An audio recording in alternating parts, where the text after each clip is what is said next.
Kindred Longevity Lifestyle Designers. This is Zach here with Secrets of Longevity in Humans.com, as well as ZachMartin-kilgour.com. And it is Q&A on Sunday, and however, it is Monday as I'm recording this, as yesterday I came down with a pretty bad headache. I unfortunately was spending a lot of time around a person, and I didn't really have much choice in it, although I didn't realize it until afterwards what it was doing to me. But they had a lot of synthetic perfume on, and I'm quite sensitive to anything of that nature. And yeah, it was quite a sort of like a re-lesson, or I'm generally very cautious about what I spend time around and what smells and sort of substances in the air I spend time around. I'm quite sensitive to cigarette smoke and other sorts of things of that nature. However, I was in this situation. I just decided to stay with it. I didn't say anything. I didn't excuse myself from the situation. And yeah, about an hour later, I started getting a really intense headache, and it got really bad. I actually even had like pain coming down into my jaw. So I didn't have an opportunity to do the video yesterday, but I'm sure it's not that big of a deal. There weren't too many questions in the last week, so I definitely encourage people, if they have questions, to submit them to me, either on Facebook, here on YouTube, either on the video itself, or in a personal message, or even to my email. And yeah, then I'll have lots to talk about next week. Someone did ask a question actually about the video I did on the recipe, the herbal tea recipe I did earlier in the week, and they're asking about the pots that I use and what my opinions about the pots were generally, and what's the best thing to use.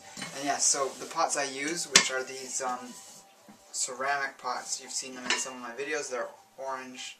You don't need an orange pot, of course. That's just the ones I happen to have got a hold of. And they're ceramic. They're metal, but they have a ceramic coating on them.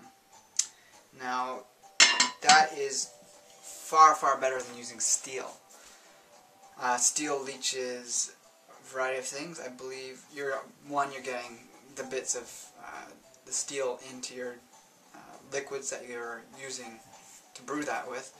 It's going to be leaching into the tea. The metal can actually alter the qualities of the herbs, and that's something they talk about in traditional Chinese medicine a lot. Specifically, Hu Shu Wu is altered by coming in contact with metal. So that's something you want to avoid, is brewing that in a metal pot. And specifically, it's nickel that is also present in the steel pots that leaches into the contents of the pot when it's at higher temperatures, even more rapidly. With the ceramic pots, however, there's much less leaching that occurs. However, there still is, actually I just found out recently, that a certain amount of lead that can come out of them. It's very, very small quantities, but it can still occur. I'm not entirely sure of the sources of this. This was actually from David Wolf, I heard, so you can be a judge of that. He talks about a type of steel that's used in submarines, and there's a company out there that can manufactures these pots, and they're like $300 pots. They're like a real investment, but you can pass it down as almost like an heirloom. It's like perhaps the best thing type of kitchenware you can possibly get. So that is a possibility. You can look into really, really high-grade steel. It's not stainless steel. It's like submarine steel or something odd like that. But the other option, which I think is the best in terms of price and practicality and what most people should look for, is just glass pots. You can get pots that you can cook on the stove or simmer tea in for a great price. Glass does not leach. We know glass is the best thing to store contents like liquids and herbs in. You just have to find one that can be heated. Obviously, if it has a handle that looks like a pot, it's going to be one that can be used in that way. You want to find out what kind of glaze is on the inside, and you just want to make sure that it's food-grade glass. And yeah, if you're serious about making herbal concoctions and elixirs, that's something to pay attention to and perhaps do a little bit of investing in. And one final thing I'll say about the various types of pots you can use. The absolute worst type of pot or pan you can use if you're cooking or brewing tea is the Teflon. So that's that so-called non-stick pans, or even they make pots out of them too. And this has like a coating on it that does have mercury in it. It does have aluminum in it, and these things leach into perhaps more than even the steel or the ceramics, far more health hazardous. And these, I mean, a lot of people have these kinds of cookware because they're the cheapest.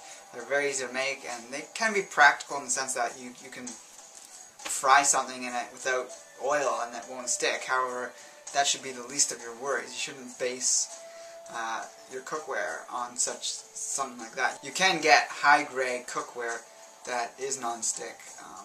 Of course, you just have to be aware that it is an investment, but it's better to make an investment than to buy several pans over the course of your lifetime that are going to equal that investment. But yeah, it's always possible to find great deals on some of these ceramic pots or glass pots online. Just look for second-hand things. Just search around, you'll probably find something eventually. So I hope you have a great week, and I've got some good videos coming up this upcoming week. So I hope, if you haven't before, subscribe. Feel free to ask questions on any platform that you can find me on. Twitter as well. I'm on Twitter, and that's @longevitytips, or twitter.com/longevitytips as one word. That's my Twitter handle. And take care of yourself.